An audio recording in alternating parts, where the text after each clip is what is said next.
বাংলাদেশ বিষয়াবলী সিলেবাসভুক্ত অধ্যায়সমূহ। ১ নম্বরে আছে বাংলাদেশের ভূপ্রকৃতি, জলবায়ু ও পরিবেশ। ২ নম্বরে আসছে ইতিহাস।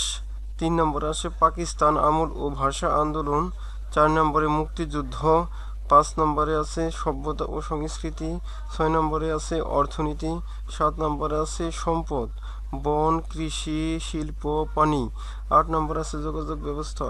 ৯ নম্বরে আছে বাংলাদেশের সমাজজীবন, সমস্যা ও জনমিতিক পরিচয়।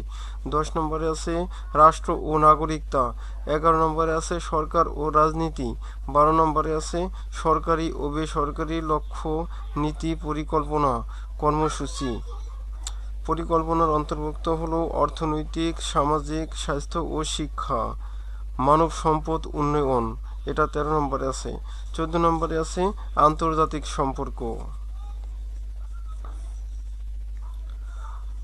অধ্যায় ১ বাংলাদেশের ভূপ্রকৃতি, জলবায়ু ও পরিবেশ। বিগত প্রভাষক নিবন্ধন পরীক্ষার প্রশ্নোত্তর। বাংলাদেশের সর্বোচ্চ পর্বতশৃঙ্গ কোন জেলায় অবস্থিত? নবম প্রভাষক নিবন্ধন ২০১৩। চট্টগ্রাম, খাগড়াছড়ি, বান্দরবান, রাঙ্গামাটি। এটার সঠিক উত্তর হবে বান্দরবান। ব্যাখ্যা: বাংলাদেশের সর্বোচ্চ পর্বতশৃঙ্গের নাম তাজিং-ডং, যার অপর নাম বিজয় বা মদক মুয়াল। এর অর্থ গভীর অরণ্যের পাহাড়। এটি বান্দরবান জেলার রুমায় অবস্থিত। এর উচ্চতা ১২৩১ মিটার অথবা ৪,০৩৯ ফুট।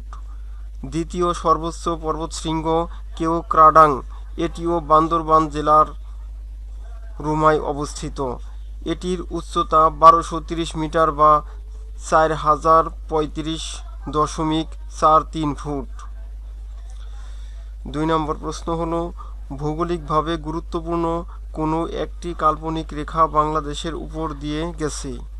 ভৌগোলিকভাবে গুরুত্বপূর্ণ কোন একটি কাল্পনিক রেখা বাংলাদেশের উপর দিয়ে গেছে, অর্থাৎ কোন রেখাটি গেছে? ক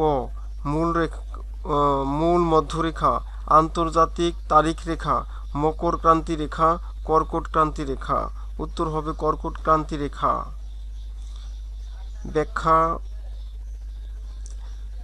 ২৩.৫ ডিগ্রি উত্তর অক্ষাংশ বরাবর একটি কল্পিত রেখা বাংলাদেশের উপর দিয়ে অতিক্রম করেছে, যা ট্রপিক অফ ক্যান্সার বা কর্কট ক্রান্তি রেখা হিসেবে পরিচিত।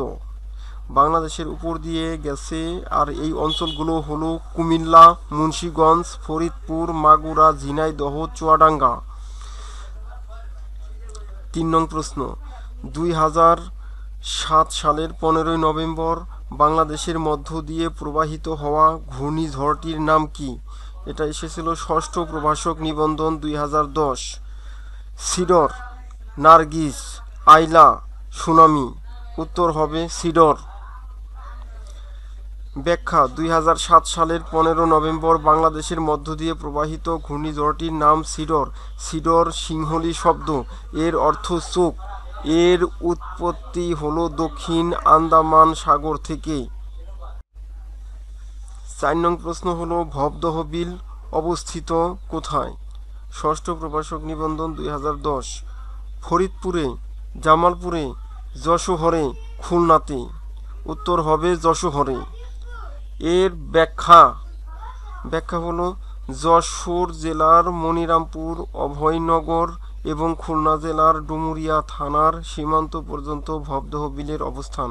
ভবদহ ছাড়াও যশোর জেলার উল্লেখযোগ্য বিল হলো জলেশ্বর, বিলবকর, হরিণা, অরল, ইছামতি, পাজিয়াপাত্রা বিল প্রভৃতি।